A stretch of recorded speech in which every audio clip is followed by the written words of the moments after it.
Banyak orang bilang kalau ATM itu atau plug ketiplok itu sebenarnya rasa aja di dunia kreatif. Cuman ada satu hal nih yang orang suka lupa. Pernah nggak sih kalau kalian setiap bikin sesuatu pasti ada orang yang kayak bilang, oh gitu doang. Padahal lu luangin waktu buat bikin itu dan dapatkan sesuatu dari apa yang lu bikin. Kebanyakan orang cuma ngeliat nih proses luarnya aja, sebenarnya tanpa harus mikirin apa yang sebenarnya lo pengen bikin. Gitu. Dan gue juga ngerasa ini sebenarnya toxic. Kenapa toxic? Toxic ini sebenarnya bisa jadi dua. Pertama, kreatornya akan merasa dia tidak percaya diri dengan apa yang dia buat. Effort gue kurang ternyata gue nggak bagus. Nah itu yang membuat dia menjadi defisit kepercayaan diri atau confidence-nya dia, yang akan berujung kepada dia tidak menikmati karya dia sendiri atau bahkan mungkin parahnya adalah berhenti.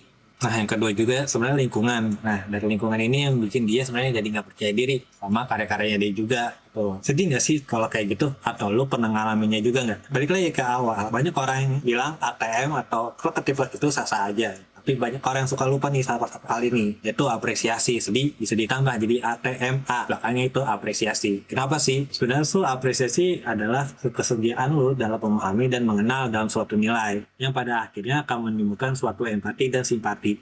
Nah, menurut gue nih, apresiasi itu penting sebenarnya buat kalau lu pengen ngehargain karya orang. Tapi sebenarnya kita perlu bedain nih, apa yang disebut penghargaan, apa yang disebut apresiasi. Apresiasi tanpa penghargaan akan mengurangi produktivitas dan motivasi. Tapi di sisi lain, penghargaan tanpa apresiasi akan membuat si orang ini hanya dihargai ketika mereka produktif. Apresiasi karya orang lain itu balik lagi tergantung pemahaman dari si orang yang lihat dalam dia memahami dan mengenali berdasarkan kemampuan dan pengalaman dia juga. Jika orang ini memiliki pemahaman yang baik terhadap seni itu, maka dia akan mengapresiasinya dengan cara yang baik juga. Tapi sebaliknya, kalau dia belum memiliki ilmu pengetahuan dalam memahami dari sebuah karya tersebut, ya dia juga nggak bakal mengerti nih, nggak bisa mengapresiasi karya orang tersebut. Nah sekarang paham kan, kalau misalnya teman lo bikin sesuatu, jangan langsung dijudge, walaupun kelihatan plek-ketipleknya.